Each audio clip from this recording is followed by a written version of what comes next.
Hello everyone and welcome to another Final Fantasy XIV controller guide. My name is Brian if you happen to be new to the channel, and whether you're playing on Xbox, PlayStation, or PC, whether you're a level 1 Dragoon or a level 90, it's the goal of this video to walk you through my setup and get you started playing Dragoon on the controller. If you're looking for more detailed guides about the controller and targeting, this video will cover a big portion of that, but I do have an ultimate controller guide here on the channel that I highly encourage you to check out. So check out the new player guide playlist for all of my guides, and that will hopefully help get you started. And if you have any questions, sound off in the comments below. Check out the top link if you want to jump into the Discord. But other than that, just let me know if there's anything I can do to make your Final Fantasy XIV experience a better one. Today is, as the time of this recording, the official launch of Final Fantasy XIV on Xbox. So if you guys have any questions about that, I also have videos about that here on the channel. But let's go ahead and get started because we got a lot to cover. The Dragoon is both fun and it's also special, as you'll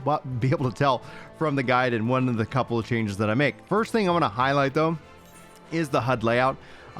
You have a lot of abilities when it comes to your HUD layout, a lot of flexibility in this case. One of the things I will call out, and you can always go into kind of a virtual mouse mode by pressing the left bumper and down on the right stick, and this will allow you to use your controller as a mouse. So if I want to drag this over to the left, it probably would help if I click the left trigger.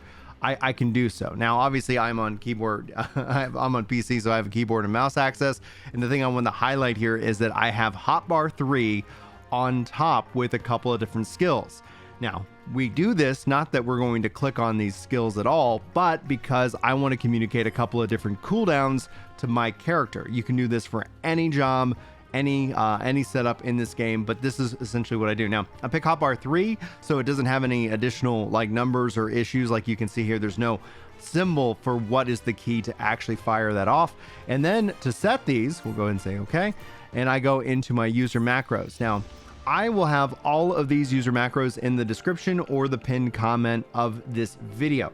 So be sure to keep an eye out for that. You'll be able to copy and paste these into your system and be able to then execute these macros, which will automatically assign all of your abilities just like you see it in this video. Now, don't feel like you have to stick with my setup and layout, but this should be a really good starting point, putting skills in what I try to be, think about it as kind of logical, like attack patterns and combos. So just to set up your own mental math, making it a lot easier, kind of in a way like, play smarter, not harder, to kind of have a phrase. But again, all of these macros that you see here on screen will be in the description, along with my movement macro, which I will cover later in this video, why I do it this way and how you can do it as well if you guys so choose. So beyond the macros though, I want to go over and kind of walk you through the different skills and that I have set up, and then I'm going to talk about various different configurations, especially when it comes to Hotbar. We'll jump into that after we go through the skills,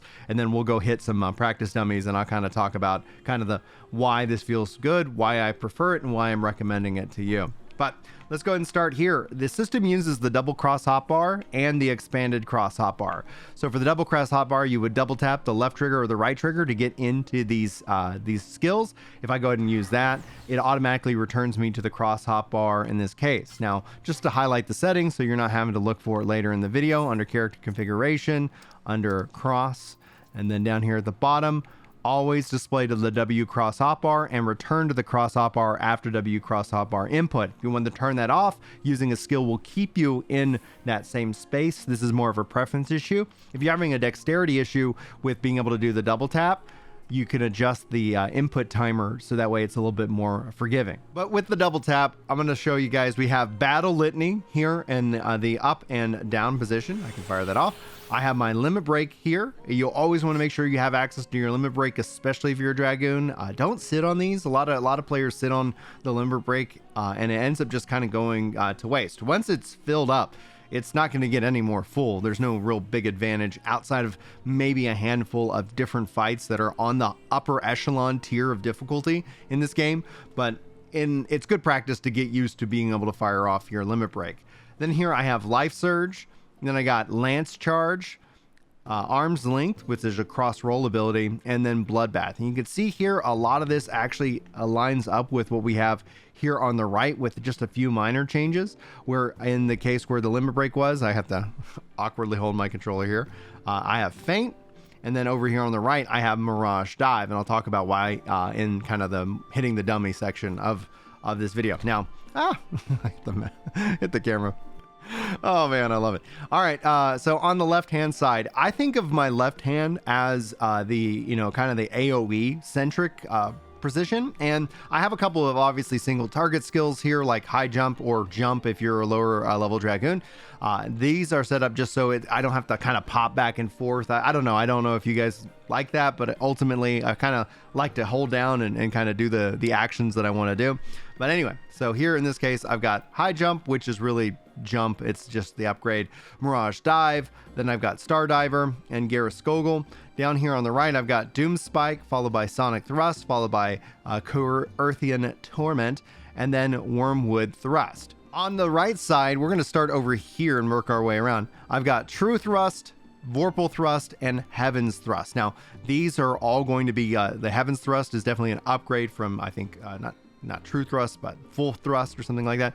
And what this does is allows you to kind of do A, B, Y as kind of an attack pattern, or you could do A and go into Disembowel and for the X button, and then you could go into the Chaotic Spring, which is Chaotic Thrust, as a combo. Now, the thing I do about positions with the skills is, especially if there is a bonus for hitting somebody in like a rear or a flank. So any skill that's on an up and down kind of trajectory, it doesn't mean that there is an advantage, but it just is mentally that you want to be able to position yourself, like with Chaotic Spring, from the rear. You get more potency when you attack from the rear, but something that's on the left and the right, like Fang and Claw here, I want it on the flank. So it's telling me I need to be on the flank for this, I need to be on the rear for this, and that is essentially kind of how that applies. So I try to, again, set up the UI in a way that just makes it easy for me not to have to think about, hey, does this skill need to be done from the back or the front or the sides, excuse me. And that is essentially how I have that there. You can see here I have jump here on the D-pad hold. Yeah, Fang and Claw, and I said like willing thrust. So my combos feel very fluid, and then I can pop up again easily here to boost up my damage, life surge, and lance charge as well. Being that those are longer cooldowns, it just makes it really nice and easy. Now, this isn't all the skills as we have the expanded, but you'll notice the expanded is or at least it appears to look like the same. This is set currently on Hotbar number 2, and I'll show you how you can control all of this here in just a second. You can see here I've got a Spine Shatter Dive, followed by Leg Sweep, followed by Dragon's Fire Dive, and Piercing Talon. And so what you'll see here with Dragon's Sight, Second Wind, True North, and the elusive jump, and that's the same pattern here on the left and the right. And the reason is that whether I'm doing AoE or targets, I still want access to my jumps, I still want the ability to stun, I want to be able to cure myself, and I don't want to have to think, should I hold left or right or left if I want to use Second Wind, for example. And so I try to make that as easy as possible. So it's up to you if you want to kind of follow that same suit. But you can see here, these skills that are not on any of the expanded cross hotbars or on the main are listed up here as a part of Hotbar 3 to communicate these cooldowns to me, so that way I'm not sitting on a Dragon's Fire Dive when I could absolutely take advantage of it in the game. All right, so now that we've covered the skill layout, let's go into my character configuration and let's go into hotbar settings. Now, there's a couple things here. I say display hotbar numbers. I've turned that off, so you can see that's off. I also have hide unassigned slots. If I turn it on, all of a sudden you'll see all these little gray boxes floating around your UI. I prefer to have that turned off, and that ends up being far more enjoyable. You can also mess with the orientation and layout of any individual hotbar. Really up to you. That's kind of a personal preference on how you want that to display. Now, under sharing is important, for you guys to know, just as a general understanding. Whenever it's not checked, that means it's job specific or class specific, especially if you're in crafting. If it is checked, that means no matter what job you have it on, those are going to be across anytime you change your job. The shared ones are going to remain the same. The non-shared ones will change to be specific for that job or class. Now, under the cross hotbar, I use hold mode. If you find yourself having hand dexterity issues or really just kind of wanting to craft and gather, you might look into a toggle or a mixed mode. Toggle means that when you press the right trigger or the left trigger, I said right trigger pressing the left trigger. I don't know. I just made myself laugh with that. When you do this, it will allow you to actually just press it once and you'll stay in that mode until you press it again. Mixed allows you to do best of both, but you will and possibly be sacrificing the use of the W cross hotbar or the expanded cross hotbar. Now, to enable the expanded, you need to go over to the custom tab and you can check this box for the left trigger, right trigger, and right trigger, left trigger, and same thing for the W cross hotbar. This will tell you where you're setting those hotbar skills. Now, you will not be able to drag and drop skills onto the expanded. You actually have to go to what is called the linked hotbar, and you can tell which one it is. So if I wanted to rearrange any of these skills, I have to go to the hotbar 3, and you can always do that by holding down the right bumper, and you're going to see all the different hotbars that you have access to available. You can also tab between them, and you can even filter out when you will actually tab between them. So for example, when my weapon is drawn, I only want to stay with hotbar 1. I don't want to accidentally press right bumper and find myself on a different hotbar. But when my weapon is out, I am fine with shifting to hotbar 7 and 8, which are my shared hotbars, which gives me a bunch of different other skills that are just more commonly available and not necessarily needed in combat. Now, one thing I do want to highlight here is under the system configuration and under controller. This is where you can customize a lot of your buttons. And one of the things I do differently, and this will play into the macro, is for the R3 click, I have this set to execute macro 99, which is my mounts, movement, and more option. So here in my little house, I can't summon my mount, so it's going to allow me to go ahead and just enter into sprint mode. If I was in PvP, it would actually do the PvP sprint, and that just makes it so much easier. Now, when I head outside, in this case, I can actually press the button, and it's actually going to summon my mount roulette. You can make it a specific mount if you want, so you have a lot of options as to really what makes the most sense for you. I prefer this. I really enjoy seeing what mounts it ends up pulling in, and you can also, this is a really cool feature when it comes to your mount log. You can actually favorites various different mounts, and then those are going to be what appear as a part of that. So if there's certain mounts that you don't like the mana cutter, I'm just going to say that I really don't like that mount. You can avoid that at all possible opportunities. Now, we covered the macro. I talked about kind of how it works. If you're out and about where you can summon a mount, you can just jump, and then you can press the R3 button. So that way it will fail on the mount, but it will work with obviously I use the term fail through coding, and that's essentially kind of what happens. Now, if we look here, I'm going to go ahead and just kind of smack around this dummy for a little bit, and you can see, just generally speaking, Dragoon, it just, I think, makes a lot of sense, and you get a lot of abilities that you can kind of just sit here on the right hand side and kind of target those abilities. So here I would want to be in the rear, and then over here I'd want to be in the flank for Fang and Claw, so I want to pay attention to that.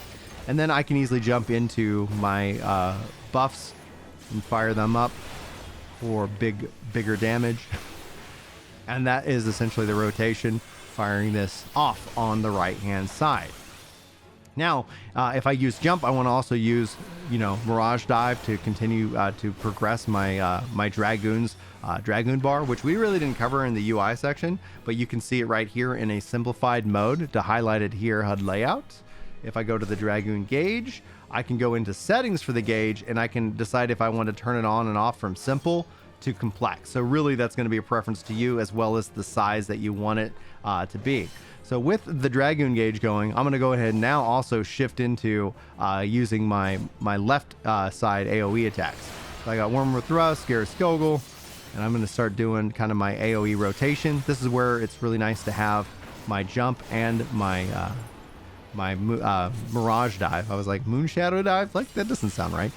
Here I can also shift into easily just by attacking and do additional damage through my extra jumps to have access to these options. Now, as I'm able to build up my dragons, my dragon eyes, I can go ahead and just wait till that clears, and then now those abilities automatically upgrade, and I can use my Star Shadow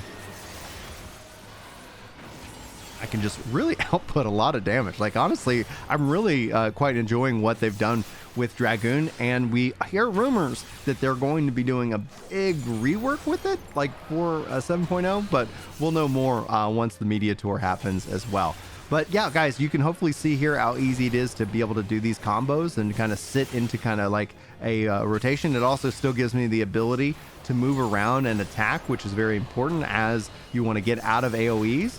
And so you kind of want that comfort. You just got to be careful with jump, because jump tends to lock you in place for just a little bit, where, like, again, using your other jumps end up, you know, having a little bit different settings. And then finally, if you do need to get out, you can always back out jump with your evasive jump as well. But I hope, guys, that is what helps you get started playing the Dragoon, and I really hope you enjoy this this job. It's really very iconic within the world of Final Fantasy, clearly, and to have it here in this game would be great. Now, if you were going to say, Brian, what would be the one thing you wish Dragoon had in Final Fantasy 14? I'd love to see it bring in some Final Fantasy 11,